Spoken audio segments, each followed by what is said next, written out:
Hello and welcome to my YouTube channel, the video companion for AstroChiron.com.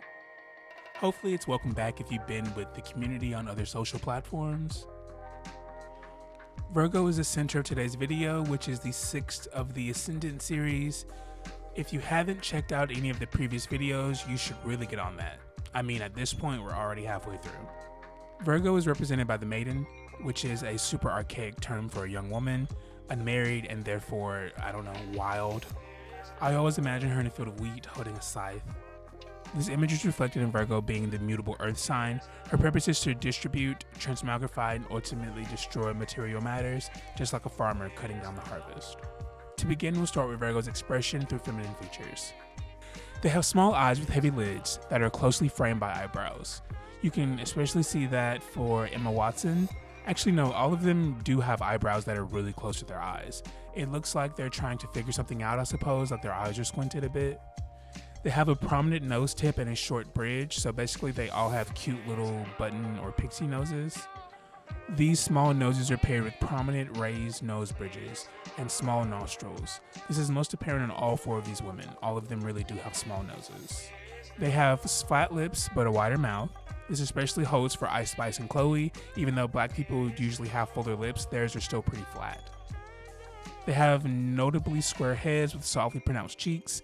You don't really see their cheekbones as prominently, really at all in their faces, except maybe in Chloe's case. Finally, the small prominence of their cheekbones is enough to make them have those smile lines. As for the men, they have low set eyebrows with very little distance between them. This is very noticeable on I don't know if I'm going to call him Childish Gambino or Donald during this thing. I think Donald's shorter, so I guess I'll do that. It's very noticeable on Donald and Timothy, or Timothée. I think we call him Timothy, but I speak a little French, and this is not how you pronounce the way his name is spelled, but again, it's fine. Anyway, they all have potential unibrows that they may shave, but even on Andy, you can see that his eyebrows are rather close together. They have sculpted noses with flared nostrils atop smaller mouths. That effect makes them look younger than they really are. As you can see, I think all of these men here have facial hair, as it gives their face, especially their cheek area, some sort of definition. They have rectangular heads with prominent jawbones, which is very prominent in this angle during Timothy's picture. I believe you would be able to see it more when it comes to the two gentlemen with the beards, but the rectangular heads are especially prominent on all of them. There's a definite square up there at the top. They have smaller opaque eyes that are heavily lidded or bagged, which gives them the illusion of being tired. Virgo is the hard-working sign, so I think these men probably do work a lot and their eyes just kind of add to that effect. Like they're over it and kind of have other stuff to do, much more important things, really. This video is brought to you by me. I am the astrologer behind AstroChiron.com, the one-stop shop for all astrological readings, articles, horoscopes, and art. I have a free ask feature that you can use for quick questions that I will respond to via blog post. Readings range from $25 to $200, whether you want 3 questions answered in detail, all the way to a thorough hour-long or more reading from me personally via phone or video chat, discussing your entire natal chart, the aspects within it, and each planet's placement. The first 20 subscribers to this channel will gain access to all 20 plus written and live readings at a 40% off discount. Again, that's astrochiron.com, ASTRO-CHIRON.com. Don't forget the hyphen, and join our community today. As for their lives, they do have a soft nature, supported by well-spoken and confident quips. All of these folks exhibit quiet, demure, easygoing personalities in their interviews. Ice Spice, for example, is more nonchalant, though I still think of that as another Virgoan trait. On the men, it occasionally does come off as nerdy, though. Like, they just have a nerdier disposition.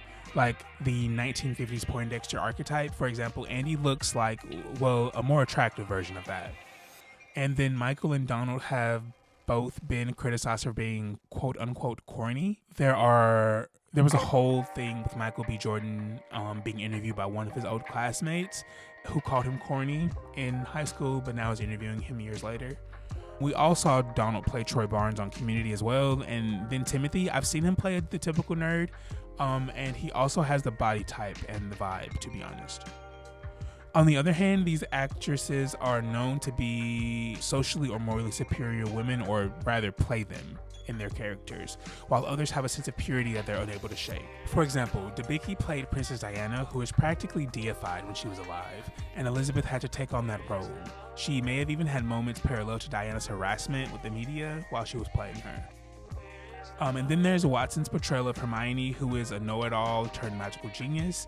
Emma herself is also very intelligent, and she doesn't really give off that vibe in her interviews, coming off as relatively chill. They fit the Madonna WHORE complex. Sorry, I don't know if I can say that on YouTube.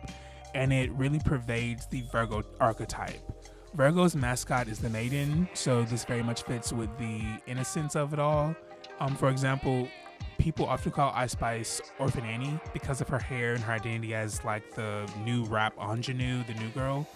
And then there's Chloe, who she still is having a hard time being perceived as a sexual being, in part to her being perceived as a goody two-shoes, and I think also in part to her starting off as a child star. I think that also has a lot to do with people not being able to watch her grow up and be this person who is as sexually embracing as she is. And finally, they tend to hold aspirations outside of their mainline job. I don't know if you've ever met a Virgo, but that is certainly their MO. They will have a job because it is something that they do every day or something that they don't mind doing every day, but they also have a passion. That is something that usually helps people or is some form of self-improvement. They don't tend to make a lot of money off that though. For example, Emma almost didn't return to Harry Potter when her contract was up, as she wanted to continue her studies, which sounds a lot like Hermione to me. By the way, Hermione is a Virgo sun, so that casting was just perfect. And with that, we've completed the first half of the Zodiac, all the personal signs and the first half of the relational signs. If you want a video on what those two things are, let me know in the comments. Anyway, I'd like to thank you all for watching this video. Whether you're new here or you've been following me for a while on various social media, your views are super important to me. You should stay tuned for Libra Ascendant, which is the other half of Aries, the better half if you ask any Libra. Be sure to like this video, subscribe to the channel, and turn on these notifications to keep up with the community.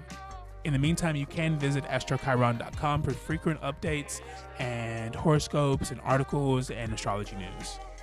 Thank you.